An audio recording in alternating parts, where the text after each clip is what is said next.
ଅନୁଗୁଳ ଜିଲ୍ଲା କିଶନନଗର ବ୍ଲକ ହଣ୍ଡପା ବନାଞ୍ଚଳ ଅନ୍ତର୍ଗତ ନାକିଚି ଗ୍ରାମ ପଞ୍ଚାୟତର ମଣ୍ଡା ଆମ୍ବ ଗ୍ରାମରେ 5 ବଖରା ଘର ଉଜାଡ଼ି ଦେଲା ହାତୀ। ବାରି ବେହେରାଙ୍କର 2 ବଖରା ଚାଳ ଛପର ଘର ଏବଂ ଶମ୍ଭୁ ପଲ୍ଲେଇଙ୍କର 2 ବଖରା ଆଜବେଷ୍ଟ ଘର, ଅନ୍ୟ ଜଣେ ହେଲେ ସନ୍ତୋଷ ବେହେରାଙ୍କ 1 ବଖରା ଘର ଭାଙ୍ଗି ଦେଇଥିବା ଦେଖିବାକୁ ମିଳିଛି। ବଡ଼ ଦୁଃଖର ବିଷୟ, ଗ୍ରାମବାସୀ ହଣ୍ଡପା ବନ ବିଭାଗକୁ ବହୁବାର ଲାଇଟ୍ ପାଇଁ ନିବେଦନ କରିଥିଲେ ମଧ୍ୟ ତାଙ୍କ କଥାକୁ କେହି ଶୁଣୁନଥିବା ଗ୍ରାମବାସୀ ଅଭିଯୋଗ କରିଛନ୍ତି। ଏବଂ କୌଣସି ଗାଡ଼ ସେହି ଆଖପାଖ ଜଙ୍ଗଲରେ ତ ଦୂରର କଥା, ହାତୀ ଆସିଲେ ଗ୍ରାମକୁ ଫୋନ୍ କଲେ ବି ଫୋନ୍ ଉଠାଉନାହାନ୍ତି। ଆଉ ହାତୀ ଘର ଭାଙ୍ଗିଲା ପରେ ଫରେଷ୍ଟର ଆଉ ଗାର୍ଡ଼ ପହଞ୍ଚୁଛି। ଏବଂ ଆଗାମୀ ଦିନରେ ଯଦି ଲାଇଟ୍ ଗାର୍ଡ଼ ଡ୍ୟୁଟି ଠିକ୍ ଭାବେ ନ କରନ୍ତି ତାହେଲେ ଆଗାମୀ ଦିନରେ ରାଜରାସ୍ତାକୁ ଓହ୍ଲାଇବାକୁ ଚେତାବନୀ ଦେଇଛନ୍ତି। ଆମେ ଫରେଷ୍ଟ ବାଲାକୁ ବାରମ୍ବାର ଆକୁ କହିଲୁ ଲାଇଟ୍ ପାଇଁ ସୁବିଧା ଟିକେ କର, ଲାଇଟ୍ ଆସିଛି ବୋଲି ସେ କହିଲେ କାହିଁ କିଛି ସୁବିଧା କରୁନାହାନ୍ତି। ତାପରେ ସ୍ଥାନୀୟ ସରପଞ୍ଚକୁ ବି କହିଲୁ ତମେ ଲାଇଟ୍ ଗୁଡ଼ା ସୁବିଧା କର, ବାପି ବାରମ୍ବାର ପଶୁଛି। ଆମେ ଆଜି 4 ଘର ଭାଙ୍ଗି ଦେଇଛି। ସେମାନେ ହେତି ଯୁଗେ ହାତୀ ବି ବର୍ତ୍ତମାନ ଆମକୁ ଲାଇଟ୍ ହେଲେ ହାତୀ ଟିକେ ପଶିବେନି ଗାଁ ଭିତରକୁ ପଶିକି। ବାରମ୍ବାର ବନ ବିଭାଗ ଏବଂ ସରପଞ୍ଚକୁ କହିଲା ପରେ କାହିଁକି ଆପଣଙ୍କ କଥା ଶୁଣୁନାହାନ୍ତି? ସେ ବିଲକୁଲ ଶୁଣୁନାହାନ୍ତି। ଆଉ ରାଜନୀତି ଖେଳୁଛନ୍ତି, ଅନୁମାନିକା କାମ କରୁଛନ୍ତି। ତାକୁ ବାରମ୍ବାର କହିଲୁ ତମ ରେଞ୍ଜରକୁ ଫୋନ୍ କରିକିନା କର, ଲାଇଟ୍ ଆସିଛି ବୋଲି କହୁଛି, କାହିଁ ଲାଇଟ୍ ସୁବିଧା ନା।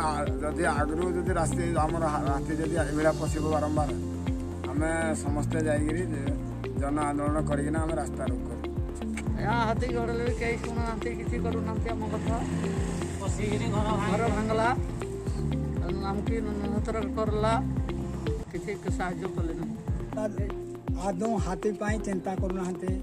ତେଣୁ କରି ଆମେ ଜଙ୍ଗଲ କାନ୍ଥରେ ଆମ ବାସ, ଆପଣମାନେ ଟିକେ ସୁବିଧା ଯଦି କରିତେ ଆମେ ଏତେ କଷ୍ଟ ପାଇଥିବୁ। ଆସୁଛି କ'ଣ କହିବେ ଏଥିପ୍ରତି? ହାତୀ ଆମ ଗାଁକୁ ତ ଆଜ୍ଞା ବାରମ୍ବାର ଆସୁଛି। ଫରେଷ୍ଟ ବାଲା ଆମେ ସୋଲା ଲାଇଟ୍ ଖଣ୍ଡେ ଆମକୁ ଦିଅ କି ହାତ ଲାଇଟ୍ ଦିଅ, ସେମାନେ ତାଙ୍କୁ ବହୁତ ଥର କହିଲୁ ନା, ହଁ କହୁଛି ନାହିଁ, ଗଲା ପରେ ସଲା। ତାପରେ ଆମର ଏଇଟା ହେଉଛି ହାତୀର ଜାନା ଆନା ବାଟ, ଯେତେବେଳେ ଯୁଆଡ଼ୁ ଆସିଲେ ଏଇଟା ସେ ହାତୀ ପୁରା ଆସୁଛି। ଫରେଷ୍ଟ ଡିପାର୍ଟମେଣ୍ଟ ଗଲା ସେ ଜାଣିଛି।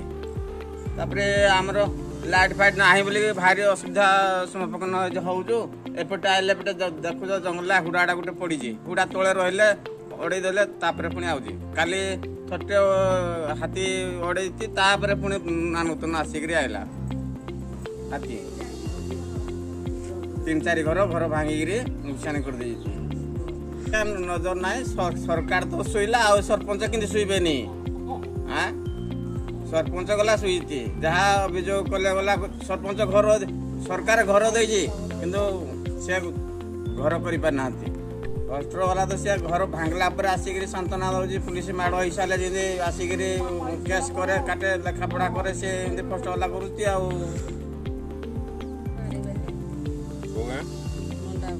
କ'ଣ କେମିତି ହାତୀ କେତେବେଳେ ଆସିଲା, କ'ଣ ହେଲା, କ'ଣ କୋଉଠି ଥିଲେ ଆପଣମାନେ ସବୁ? ଆମେ ବାହାରେ ଶୋଇଥିଲୁ ଦୁଆରେ ଖଟରେ, ଆଉ ସେ ମା ପୁଅ ପିଲାରେ ଶୋଇଥିଲେ। ଆଉ ସେ ଆର ପରେ ପୁଅ ଡାକିଲା, ଦେଖେଇ ପଳ ଆଉ ହାତୀ ଗଲାକୁ ମୁଁ ଛୁଆମାନଙ୍କୁ ଧରିକିରି ଦୌଡ଼ି ଜୀବନ ଆକୁଳେ ଆର ଫେରି ଯାଇଛି।